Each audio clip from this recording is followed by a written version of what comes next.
at the Taylor residence, attempting a shingle repairability test for Allstate Insurance. It's 58 degrees on this wonderful day here in Bear, Delaware. Now this roof here has 50 plus wind damage shingles, wind damage on just about all the slopes. Now here's the wind damage shingle here we're going to attempt to replace. You can tell it's been creasing here from the last windstorm, been flapping miserably.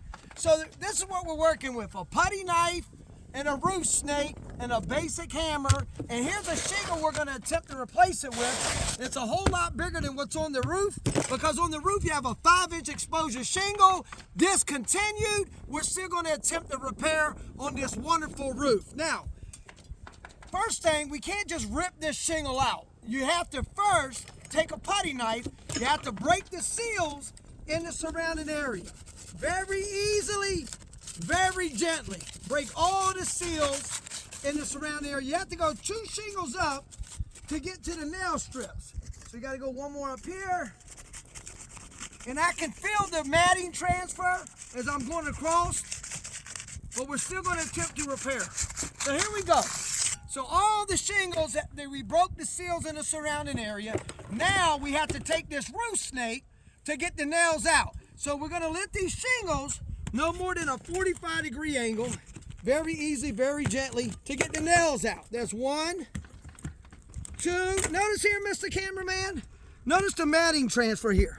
See right here? See right here, the matting transfer? So what it's doing is compromising the shingle, the integrity, because of the matting coming off one shingle to the other. So it's not going to seal properly again. And look, I'm very easy lifting these shingles. Very easy, very gently. Look here, no more than a 45-degree angle. Look, they're so darn brittle. It's like snap, crackle, pop. You still got to lift them up. You got to get to the nails. Look one here. Here's another one here. So we're going to have about a good, anywhere between 8 to 10 nails. Got another one here to get out. Here we go. Got another one here. Got another one here. All right. See what we got here. So here's a wind damage shingle here.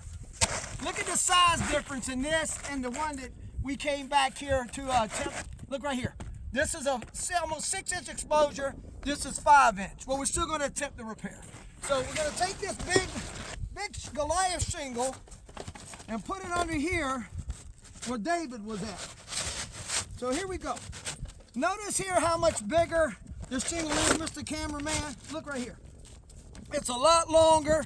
We don't really care about the length because you can cut the exposure, the width of it for waste. We care more about the exposure here, the width. So look here. It's a whole lot bigger, but listen what we got to do. We got to take and lift the shingles back up again. Why? Because we have to get the nails back in. So we're going to lift it no more than a 45-degree angle. Here we go here. Very easily, very gently. We're going to put another 7 to 10 nails back in. So you got one there. I'm going to lift this up here. Got another one here. Now we believe that roofs are repairable when A, the shingles are available, which they're not, and B, the condition of the roof will allow proper repair, which this is not. The shingles are very, very brittle. Notice right here, Mr. Cameraman, I'm lifting them up no more than a 40-degree angle. It's cracking them, it's tearing them, it's creasing them accidentally. We don't mean to do it. It's just very, very brittle. So here we go again. We're going to lift it up. Look, no more than a 45-degree angle. Very easy, very gently. Check it out right here, Mr. Cameraman. Look, it's cracking, it's creasing, it's tearing because the shingles are so darn brittle. We're going to lift it up here. We got to get a few more nails in. We don't want the shingles to blow off accidentally. So here we go. No more than a 40-degree angle. I think one more should do it. Over here, Mr. Cameraman. We're going to lift this up no more than a 45-degree angle. You got to get the nail back in here. Here we go. Now, take notice, Mr. Cameraman. As I lifted these shingles up, look right here. I don't mean to do it. Look, they're so brittle. You see right here? It's cracking it, it's creasing, it's tearing it. Look right here. Look right here. See it here? It's cracking it. Look at this in here. Look. We just barely, look at this. Barely lifting these shingles. See the condition of this roof, because they're so darn brittle, it's like snap, crackle, pop. It's almost impossible to replace. Look, this was the wind damage shingle here that we replaced with this one right here. But see, as we're going up higher and higher, we're tearing these shingles up. So see right here, this is torn by accident, this is torn by accident, this was torn by accident. Look here, there's more here. Torn by accident, torn by accident. So guess what? If we go to replace this shingle and this shingle, what do you think is going to happen? It's going to tear up this shingle and this shingle. So if we go to replace this shingle and this shingle, it's going to tear up this shingle and this shingle. So this is what's going to happen. We're going to have a domino effect of mess trying to repair a roof that, one, it has a discontinued shingle. You can't just go cut it up in pieces to make it fit. Voids the manufacturer warranty, won't seal properly. And two, the biggest concern, the condition of the roof will not allow a proper repair.